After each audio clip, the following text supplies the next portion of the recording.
Et sur Europe 1, voici la revue de presse de Natacha Polony. Bonjour. Bonjour Bruce, bonjour Julie Bonjour. et bonjour à tous. Ce matin, en une de vos journaux, une famille française et des paysages africains. Aujourd'hui en France, 4 enfants otages des terroristes. 20 minutes, otages, un nouveau front. Et puis alors un autre mot en une ce matin, mais à celui-là, on commence à avoir l'habitude, c'est rigueur. Bon, pas en une de l'Express, là on fait dans le classique, spécial immobilier 2013, le temps des bonnes affaires. Tiens. Oui, mais en une du Monde, on rappelle quand même Monsieur Hollande dans l'étau de la rigueur. Il y en a d'autres pour qui c'est la crise. Et Libération qui n'utilise pas le mot, mais le traduit en images. Une photo de François Hollande, alors du moins de ses yeux inquiets, son front soucieux, mais tout en longueur entre deux bandes blanches, comme serrées par un étau. Et le titre, La gauche à la rigueur. Alors justement, c'est intéressant de voir ce qu'il y a à l'intérieur donc, de Libération qui Oui. énumère les 10 tabous auxquels la gauche devrait s'attaquer. Voilà, on a la désindexation des pensions de retraite sur l'inflation, la révision de l'indemnisation des intermittents du spectacle, la rationalisation des aides aux entreprises, de la formation professionnelle. Ça va faire des beaux débats. Mais on lira surtout l'article de Grégoire Bizot et Laure Breton sur la réunion interministérielle du jour. Décryptage de l'entourage du ministre. C'est le déjeuner du « bon, on fait quoi maintenant qu'on est vraiment dans la merde ?» Un ministre explique que l'équipe gouvernementale ne peut pas mettre en œuvre une feuille de route qu'elle juge mauvaise et même dangereuse, vous voyez l'ambiance. D'autres ont bondi quand Jean-Marc Ayrault a expliqué devant les journalistes que non, il ne s'agit pas de rigueur, juste une gestion rigoureuse des finances publiques. C'est un conseiller ministériel qui a la plus belle définition, du Fillon ventriloque. Bon, dans les dernières nouvelles d'Alsace, Jean-Claude Kiffer se demande si François Hollande, qui était en voyage à Athènes hier, était vraiment le mieux placé pour donner des cours de rattrapage au cancre grec. Croissance en berne, ponction sur les salariés, les entreprises, la fonction publique ou les retraités, mais aucune réforme des gabegies de l'État. Le Parisien nous signale aujourd'hui l'ouverture du salon de la voyance. En fait, François Hollande, lui, il était allé contempler l'avenir.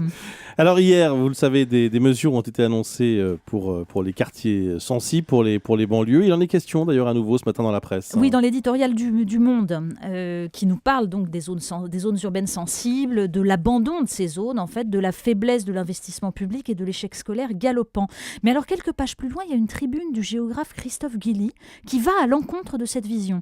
Lui pointe le fait que, je cite, pour la première fois dans l'histoire, les classes populaires ne sont pas intégrées au projet économique et social des classes dirigeantes. Et cette sécession des élites se lit géographiquement dans la relégation des ouvriers et employés dans les zones périurbaines, c'est-à-dire loin des métropoles auxquelles les banlieues, nous dit-il, sont malgré tout rattachées. Aveuglés par la thématique du ghetto et par les tensions inhérentes à la société multiculturelle, écrit-il, on ne voit pas que les rares ascensions sociales en milieu populaire sont aujourd'hui le fait de jeunes issus de l'immigration. Au point qu'en Angleterre, le ministre de l'Éducation nationale envisage une discrimination positive en faveur des jeunes blancs pauvres. Le Figaro rappelle que certains au PS veulent reconquérir cette catégorie invisible attachée à la valeur travail. La plupart de ceux-là ont voté Hollande au second tour de 2012, mais beaucoup avaient voté Marine Le Pen au premier tour. Et puis il y a cette lettre incroyable, la lettre du patron donc du fabricant de pneus Titan. Oui, on en a déjà parlé dans Voilà. les journaux ce matin, mais il faut absolument la lire. Elle est dans Les Échos. Vous en avez aussi d'ailleurs d'autres extraits dans le Canard enchaîné. Oui. C'est donc une lettre à Arnaud Montebourg de la part de Titan qui avait failli reprendre l'usine Goodyear et Arnaud Montebourg lui demandait de reconsidérer son offre. Les salariés français touchent des salaires élevés mais ne travaillent que 3 heures. Je l'ai dit en face aux syndicalistes, ils m'ont répondu que c'était comme ça en France. Et alors, donc évidemment, pour ce qui est de la demande d'Arnaud Montebourg, vous pensez que nous sommes aussi stupides ? Alors l'avantage avec un patron américain qui incarne vraiment la droite républicaine, c'est qu'il ne prend pas de pincettes. Il y va carrément, c'est d'un cynisme odieux. Il nous dit qu'il va aller acheter une usine en Chine ou en Inde pour nous vendre à nous des pneus à bas prix. En fait, le vrai problème là-dedans, c'est surtout de voir des politiques s'indigner alors qu'ils acceptent l'ouverture totale du marché européen au nom de la libre concurrence. Vous savez, Bossuet écrivait « Dieu se rit des hommes qui déplorent les effets dont ils chérissent les causes ». Et puis Christiane Taubira, Oui, qui toujours fait la superstar. une de nouveau ce matin, la une des Inrecuptibles, avec une interview en amouré sur le thème « Une politique qui cite de la poésie, c'est tellement nouveau ». Bon, Taubira, la gauche, c'est elle, ça c'est le titre. Mais ça aurait pu être aussi la une du Figaro, mais eux, ils ont choisi « Prison récidive, la gauche renoue avec l'angélisme ». Le journal rappelle que la ministre de la Justice veut limiter les incarcérations dans un pays qui compte 103 détenus pour 100 000 habitants, quand la Grande-Bretagne en compte 152 et l'Espagne 154. Interrogé, le député Nicolas Dupont-Aignan signale aussi ces 82 000 peines de prison en attente d'exécution. Un syndicaliste policier résume: la garde des Sceaux est dans le déni du réel.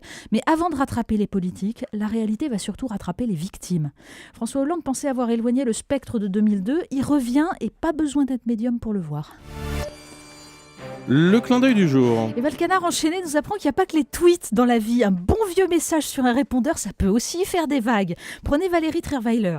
Elle aurait été très mécontente de la une de Paris Match, son propre journal, la montrant au bras de François Hollande. Résultat, un message à son propre patron: journal de merde, photo de merde, etc., etc. Le malheureux, pourtant rompu à la pratique de la première journaliste de France, aurait été ébranlé. D'autant qu'elle aurait mis en place des mesures de rétorsion contre ses propres collègues lors du voyage du couple présidentiel en Inde.